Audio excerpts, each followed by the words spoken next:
Dunia belum sepenuhnya berhasil meredam penyebaran virus COVID-19 varian Delta. Kini dunia digegerkan lagi dengan varian baru virus corona yang dinamakan Omicron. Varian Omicron ini telah masuk menjadi variant of concern atau varian yang mengkhawatirkan oleh WHO. Sejumlah negara pun langsung mengencangkan ikat pinggang mereka untuk menghalau varian Omicron ini. Selengkapnya akan kami ulas untuk Anda dalam Ada Omicron, Alarm Dibunyikan. Omicron adalah varian COVID-19 kelima yang digolongkan sebagai variant of concern oleh WHO. Varian Omicron ini pertama kali diidentifikasi di Afrika Selatan, kemudian di Botswana, Hong Kong hingga Belgia yang kemudian memicu kekhawatiran internasional. WHO mengatakan spesimen dari kasus varian pertama yang diketahui di Afrika Selatan dikumpulkan pada 9 November lalu dan kini jumlah varian kasus meningkat di hampir setiap provinsi di negara Afrika Selatan. Mirisnya, Afrika Selatan memiliki tingkat vaksinasi untuk orang dewasa yang rendah, di mana jumlahnya kurang dari 36% yang membuat negara itu rentan terpapar varian baru dari virus corona. Hingga kini, para ilmuwan masih terus melakukan penelitian dan juga belum bisa menjelaskan dengan detail apakah varian ini lebih menular dan mampu mengurangi efikasi vaksin COVID-19 yang sudah ada. Salah satu yang memicu kekhawatiran para ahli adalah varian Omicron ini memiliki jumlah mutasi yang sangat tinggi. Setidaknya ada 32 mutasi spike protein. Sementara kalau kita bandingkan, varian Delta memiliki 2 mutasi dan varian Beta memiliki 3 mutasi. Dan sejauh ini berdasarkan penelitian, varian ini menyebar 5 kali lebih cepat ketimbang varian lain, di mana pejabat WHO juga mengatakan bahwa bukti awal menunjukkan bahwa Omicron ini juga menimbulkan resiko infeksi ulang yang lebih tinggi dibandingkan dengan varian COVID-19 lainnya.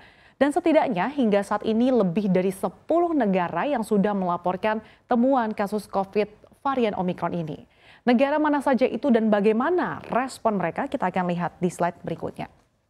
Kita akan lihat ini yang pertama ada di Afrika Selatan di mana pada 14 November lalu Afrika Selatan mencatat temuan pertama varian Omicron yang saat itu sebelumnya dikenal dengan varian Botswana pada 9 November lalu. Menurut Institut Nasional untuk Penyakit Menular Afrika Selatan sudah ada 22 kasus varian Omicron yang terdeteksi di negara itu hingga saat ini. Berikutnya ada juga kasus yang ditemukan di Hong Kong, di mana mereka mengkonfirmasi Omicron dari seseorang yang melakukan perjalanan dari Afrika Selatan pada 11 November lalu.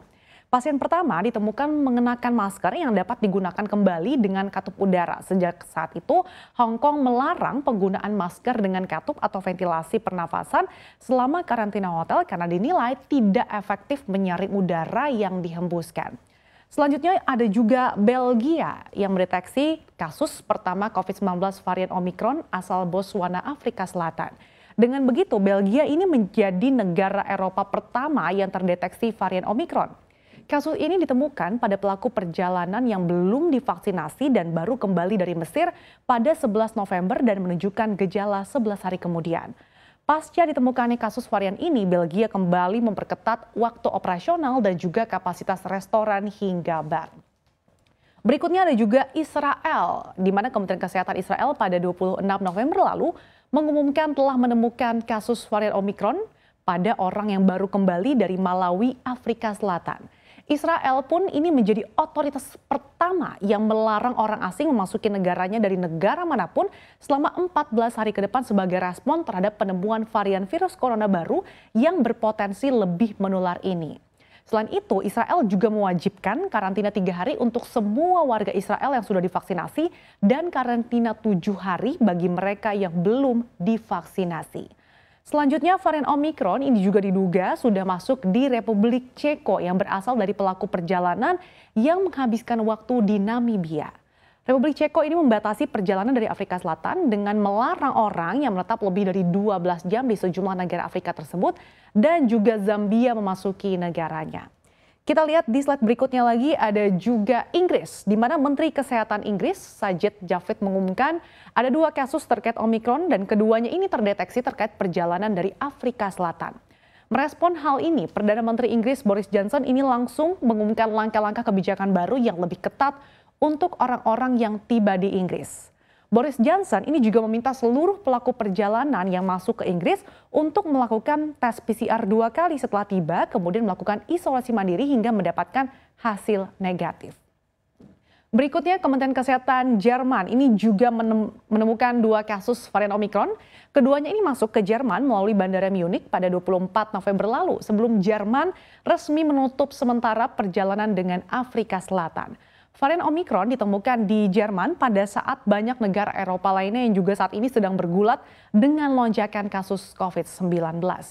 Selanjutnya Italia, nah ini juga menemukan kasus yang sama di mana Institut Kesehatan Nasional Italia mengatakan varian baru terdeteksi di Milan pada seseorang yang baru melakukan perjalanan dari Mozambik.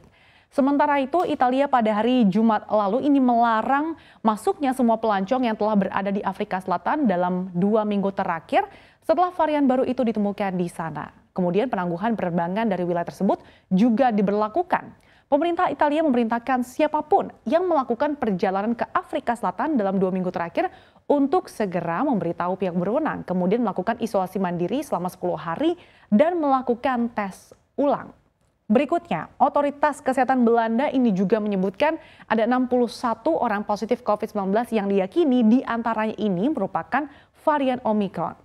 Mereka berasal dari 2 penerbangan Afrika Selatan pada 26 November lalu sebelum pemerintah Belanda ini membatasi lalu lintas udara dari Afrika Selatan.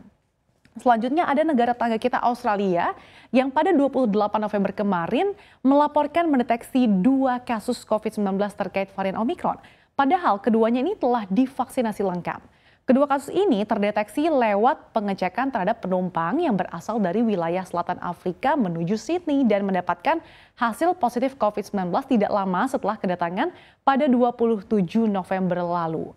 Padahal per 27 November lalu Australia ini telah resmi melarang seluruh penerbangan dari 9 negara Afrika Selatan termasuk orang yang dalam 14 hari terakhir memiliki riwayat perjalanan dari Afrika Selatan.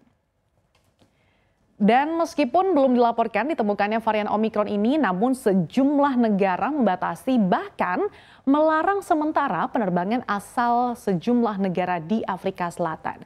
Di antaranya ada Jepang ini yang langsung memperketat perbatasan perjalanannya dengan mewajibkan orang-orang yang baru saja berpergian dari negara-negara Afrika Selatan ini menjalani karantina selama 10 hari dan kemudian melakukan 4 kali tes PCR selama karantina. Kemudian ada juga Amerika Serikat ini yang melarang masuknya pelancong dari 8 negara di benua Afrika Selatan per 29 November hari ini. Namun tidak berlaku untuk warga Amerika Serikat dan penduduk tetap yang sah. Selain itu ada juga Singapura yang mulai 27 November lalu ini melarang semua pelancong dengan riwayat perjalanan 14 hari sebelumnya dari Afrika Selatan untuk transit dan juga masuk ke Singapura sampai waktu yang belum ditentukan. Lalu pertanyaannya, bagaimana dengan Indonesia? Nah, Indonesia ini juga bersiap menghadapi Omikron. Nah, per hari ini 29 November, Indonesia ini melarang masuk orang asing yang memiliki riwayat perjalanan mengunjungi Afrika Selatan, Botswana, Namibia, Zimbabwe, Lesotho, Mozambik, Eswatini, dan Nigeria dalam kurun waktu 14 hari terakhir. Kemudian Dirjen Imigrasi juga menangguhkan sementara pemberian visa kunjungan dan juga visa tinggal terbatas bagi warga dari negara-negara tersebut. Ya, kita harapkan bersama ya, semoga antisipasi dan juga gerak cepat yang dilakukan sejumlah negara ini bisa meminimalisir penyebaran virus corona. Dan tentunya kita tidak mengulangi lagi kesalahan di masa awal-awal pandemi yang berimbas pada terhambatnya pemulihan ekonomi.